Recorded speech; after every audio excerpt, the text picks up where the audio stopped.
discutir, falar um pouquinho aí sobre os atendimentos, organização da agenda, vida pessoal e vida profissional. Você tem conseguido organizar a sua agenda e a sua vida pessoal? Quando eu comecei, anos atrás, eu fazia de tudo um pouco. Eu era cabeleireira, depiladora, manicure e podóloga. E com o passar dos anos, você que está começando, deve estar começando e ter outras funções. O que eu posso dizer? A podologia, ela sobrevive sozinha. A gente não precisa fazer um monte de coisa para ter uma vida profissional legal. Pelo contrário, a gente tem que se dedicar a um exclusivo ato de trabalho, a escolher o que a gente realmente gosta e ir em frente. Por quê? Quem se dedica a muitas coisas não é bom em nada. E isso eu descobri com o tempo. Porque a gente fica tentando ser bom em tudo e acaba não sendo bom em nada. A partir do momento que a gente se dedica totalmente à podologia, a gente consegue ter uma visão muito melhor de todos os atendimentos. Mesmo nessa época, quando eu iniciei, eu sempre trabalhei com uma agenda. Agenda minha que eu gosto, que desde sempre eu utilizo a agenda de papel, anotando ali. Hoje em dia tem vários métodos. Tem agenda, planilhas, apps que fazem todas essas funções de uma agenda física. Eu particularmente ainda uso a agenda fixa. Eu sempre gostei muito de ser pontual. Acontece uma vez ou outra da gente perder a pontualidade porque um paciente ou um cliente chega atrasado ou a gente demora um pouco mais no atendimento? Sim. Só que assim, quando a gente está iniciando, a gente tem que fazer uma agenda com atendimento espaçado para o próximo horário, para não ter esse negócio do paciente ficar esperando. Eu não concordo do paciente ficar esperando horas, vários minutos, enquanto a gente está atendendo. Acontece do paciente esperar porque às vezes o próximo paciente chega adiantado. Então pode acontecer de ter ali uma pessoa sempre esperando na recepção, mas é extremamente raro. Por conta que se a agenda está organizada com espaços entre um atendimento e outro, a gente não deixa o paciente esperando, a não ser que for alguma intervenção entre um procedimento e outro. No começo da profissão de podóloga, eu atendia de tudo e eu queria estar sempre com a agenda lotada. Quando eu fazia de tudo, eu tinha agenda lotada. E o meu medo era ingressar na podologia e não ter horário marcado na agenda. Com o passar dos anos, eu fui vendo que se dedicar totalmente à podologia, eu tinha horário para estudar, horário para me dedicar aos cursos, horário para atendimento e ainda horário para mim fazer minha atividade física, curtir com a minha família, ter os meus dias livres, coisa que antes eu não tinha. Trabalhava-se muito para ganhar o que hoje trabalha-se muito, porém menos do que trabalhava antes. Deu medo? Deu muito medo. Até hoje eu tenho medo. Eu demorei para fazer essa transição? Demorei muito tempo. E hoje o que eu posso dizer? Eu posso te aconselhar que não demore você também. Não fica perdendo tempo com um monte de coisa, tentando agregar no seu dia habilidades ou funções que não são apenas da podologia. Se dedique integralmente à podologia e o resultado vai ser extremamente satisfatório. Se eu tivesse que olhar para trás e ter como voltar atrás, eu voltaria lá no início da minha carreira e teria feito diferente. Eu teria me dedicado muito mais exclusivamente à podologia, porque hoje, se hoje eu sou muito bem, eu seria melhor ainda. Não financeiramente, sim reconhecida mais, eu teria, como se diz, lutado mais para ter o ponto de vista que eu tenho hoje. os tratamentos que a podologia pode agregar na vida de um paciente, os cuidados necessários, as habilidades são extremamente importantes a gente saber. Quando eu fiz essa transição, eu tive que reorganizar minha agenda totalmente. Minha agenda era extremamente lotada. Se aparecesse um paciente com uma emergência, eu não tinha tempo para ele. A partir do momento que eu me dediquei apenas à podologia, eu coloquei horários específicos para os atendimentos e dias das semanas específicos para esses atendimentos. Com um intervalo entre um paciente e outro, eu consigo limpar a sala completamente.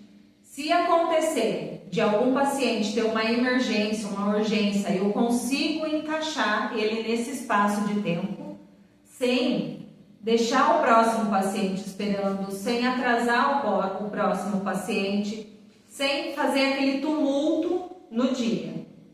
Isso é ótimo porque eu consigo ter qualidade de vida, atendimento sem pressa, consigo dar atenção adequada a todos os pacientes, com horário de chegada, o café, sentar, conversar, preencher a ficha de anamnese, ver realmente o que está acontecendo, fazer aquela avaliação analisando todas as patologias que o paciente tem, a reclamação que ele tem, o que ele vai tratar no momento. E ainda sobra tempo para curtir com a família, gravar conteúdo, estudar conteúdo para postar para vocês e viver a minha vida sem correria também, porque ninguém merece viver correndo. Nesse período, a atividade física ela é extremamente importante. Por mais que você não atenda o dia inteiro, nós trabalhamos em posição que exige muito da nossa anatomia, da nossa fisiologia. São posições que muitas vezes sobrecarregam a mão, tanto da posição que segura o micromotor, da posição que segura o nuclear, da posição que segura o dedo, da posição que fica sentada. A atividade física é extremamente importante. A gente não pode negligenciar a atividade física se a gente quiser ter qualidade de vida. Ou é aquele negócio, a gente não faz uma atividade para fortalecer o que a profissão deteriora, né, com o tempo, ou a gente vai viver com dor. Aí a gente com dor não consegue dar um atendimento de qualidade, porque muitas vezes a dor, imagina, o paciente chega com a unha encravada, ele mal consegue pensar. Imagina a gente com uma dor no dedo ou uma dor na lombar, por má postura durante os atendimentos, a gente vai conseguir fazer aquele atendimento de qualidade? Não vai. E é o que eu sempre falo, para mim dar o meu melhor para o paciente, eu tenho que estar bem. Não adianta eu querer fazer o melhor se eu estou com dor. Outra coisa também tem a troca de energia. Se a gente não está bem conosco mesmo, como que o paciente vai ficar bem? Não vai. Estabelecer o horário na agenda é extremamente importante. Definir um horário em que você vai começar e o horário que você vai terminar. Ah, Magali, mas eu tenho poucos pacientes ainda. Estabeleça horários de um horário para o outro. Tendo paciente ou não, aquele horário fica livre. Ah, eu quero 1h15. Se você começa 1h30, você vai começar 1h30. Ah, eu posso 8 da noite. Se você fecha 8 da noite, você fecha 8 da noite. Claro que tem exceções. Se é uma emergência, uma urgência. Quem toma conta da sua agenda é você. Se você não tirar tempo para você, sempre vai ter um paciente que fale, eu posso tal horário. Você tem que estabelecer horários para começar e para terminar. Não adianta a gente atender demais 20 pacientes ao dia, porque futuramente não vai existir atividade física, remédio que sane a dor que vai sentir. Porque uma dor crônica muitas vezes pode nem ser curada mais. Então, esse espaço de tempo entre um paciente e outro, o espaço para atividade física, o descanso mental, o descanso psicológico é extremamente necessário. Entre um intervalo e outro, limpar o espaço, isso tudo cria uma conexão muito maior com o espaço, você sabe onde estão as coisas, a organização do lugar é extremamente importante. Imagina o paciente chega, você não sabe onde está nada, não tem nada pronto, o paciente chega, você pega o álcool em um lugar, o papel em outro, um esfoliante em outro lugar, tá tudo espalhado. Determine lugares para os produtos que sejam práticos, fáceis de acesso e funcional. Essas pequenas estratégias fazem uma otimização do tempo extrema, porque se a gente sabe onde está tudo, o material que a gente precisa pegar, se ele está em fácil acesso, imagina o tempo que a gente economiza. Só da gente levantar da cadeira a hora que volta e senta, já é um tempo consumido.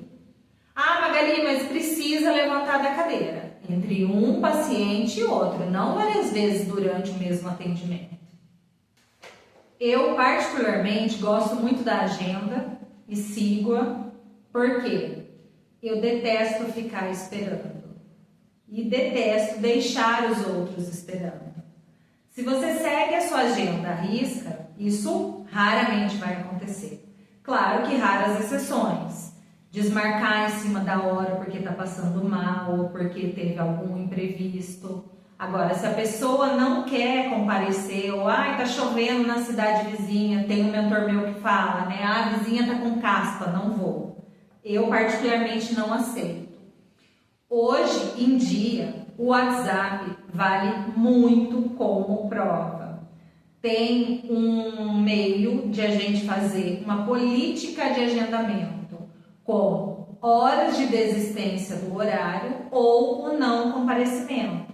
Porque muitas vezes a gente está esperando o paciente que não vai comparecer, não avisa, não dá a mínima ar da graça e aparece um que é uma urgência, uma emergência e a gente deixa de atender, de tirar a dor daquele paciente porque a gente está esperando outro. E aí aquele negócio, se o paciente chega no horário, você está atendendo a emergência, ele vai ter que ficar esperando. Então eu particularmente não gosto. Se é um horário de urgência e emergência que vai atrapalhar o meu próximo horário, eu prefiro que seja após o atendimento. Então eu faço o horário que eu tenho marcado e depois eu atendo a urgência e emergência. Ah, mas vai passar do horário que eu determinei como atendimento. Isso não é o mês todo, não é o ano todo. É uma vez ou outra. Raras as vezes que acontece 2 vezes na semana. Depois de tudo que eu falei, tenho certeza que você ainda está com dúvida. Mas uma coisa eu posso garantir. A podologia dá muito certo. Se você se formou, se habilitou, se você fez a graduação, você tem habilidade, conhecimento para se dedicar à podologia, vai. Se o seu paciente ele é bem atendido num lugar legal, o material pronto para o atendimento, se você atende com qualidade, ele vai te indicar para outro. Ah, Magali, mas são poucos os pacientes que eu tenho. É de pouco em pouco. Nenhum Master Blaster médico, cirurgião, dentista, ortopedista, ninguém começa com a agenda cheia. É aquele negócio, é de pouquinho em pouquinho, fazendo o seu melhor, se dedicando, se especializando, fazendo habilitações necessárias para os atendimentos que você quer fazer. Ah, eu gosto muito de órtese, mas eu tenho dúvidas. Vá sanar suas dúvidas e vai fazer órtese.